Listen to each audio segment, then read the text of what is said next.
So, but Yeah, you stay glammed yes. up.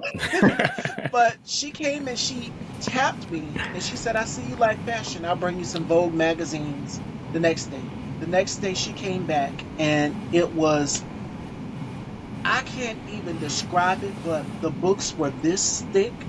You know, when Vogue drops the New York Fashion Week issues, you have at least 800 pages that you're going through, and the book is thick.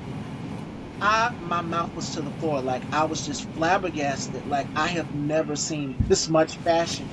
Because growing up for me, the fashion that I knew, of course, Levi's, South Pole, Aeropostale. Look at me, I'm telling my age of Hmm. all the brands that I grew up. Listen,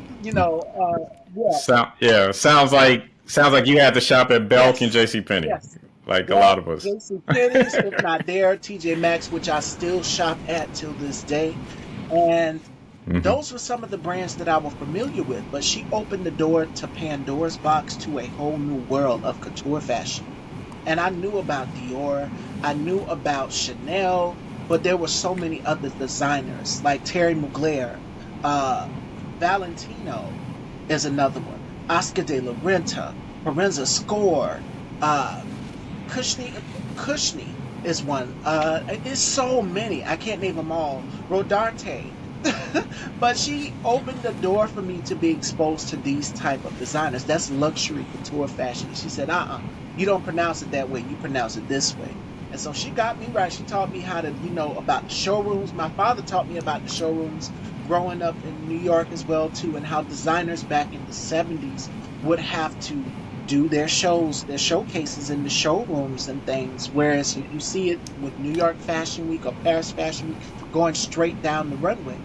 But taught me a little bit about that, and then she taught me so much more as well too, about also getting the catalogs for fashion brands. So brands like Lake of Pan, Jacob and Co. And she taught me about diamonds and how diamonds, were sometimes simulated.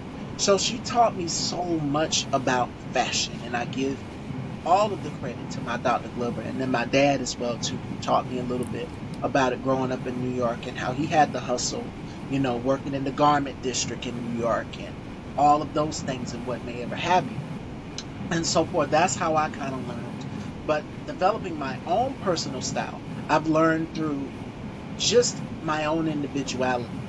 I'm wild, I'm crazy, I love the Hmm. drama, I love the theatrics, I love the long hair, I love I love everything. I love the long nails, I love it all.